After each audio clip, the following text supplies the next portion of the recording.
Halo Sobat Videografi, kali ini saya akan sedikit mereview tentang sebuah konverter yang untuk kita cukup berguna ya. Jadi untuk down converter ataupun up converter. Konverter ini terdiri dari input HDMI dan input analog. Adapun outputnya ada di bagian depan, terus kemudian ada beberapa tombol untuk memilih yang SCAD HD itu untuk memilih input analog ataupun input HD, sedangkan 720/1080 itu digunakan untuk memilih resolusi, sedangkan PAL dan NTSC ini untuk kita akan memilih frame rate-nya, yaitu apakah akan menggunakan 50p atau 60p. Kalau PAL itu 50p, 60p itu NTSC.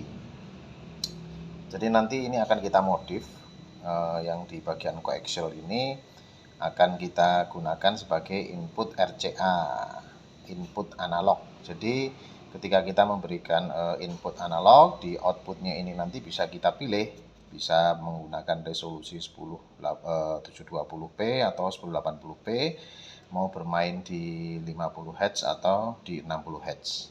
Sedangkan untuk HDMI-nya ini dia sangat bervariasi. Jadi misalkan kita memberikan input 720 50p, sedangkan outputnya akan kita buat misalkan 1080 60p. Jadi nanti akan kita selektor. Pertama kita pindah dulu ke HD, kemudian kita akan pilih selektornya, kita pindah ke 1080.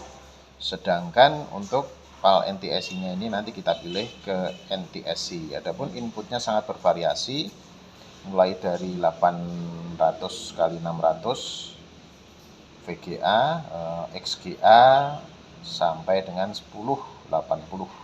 Jadi ini untuk teman-teman yang mau menggunakan alat ini sebagai down converter, misalkan untuk ke monitor-monitor, contohnya kita melakukan recording di 1080, tapi kita akan buang ke monitornya ke resolusi 720. Ini tinggal kita masukkan aja inputnya di sini dengan input 1080, kemudian kita selektor di 720, terus kemudian nanti kita seleksi frame rate-nya. Jadi teman-teman bisa mendapatkan resolusi output di sini dengan nilai 720p. Dan begitu juga sebaliknya, misalkan kita akan memberikan input 720p, terus kemudian outputnya akan kita upscale jadi 1080p. Kita dengan menekan tombol ini kita bisa memilih resolusinya. Adapun input ini juga bisa untuk 1080i, outputnya bisa kita pilih jadi 720p atau 1080p dengan hasil smooth, nggak patah-patah. Oke, gitu. Terima kasih.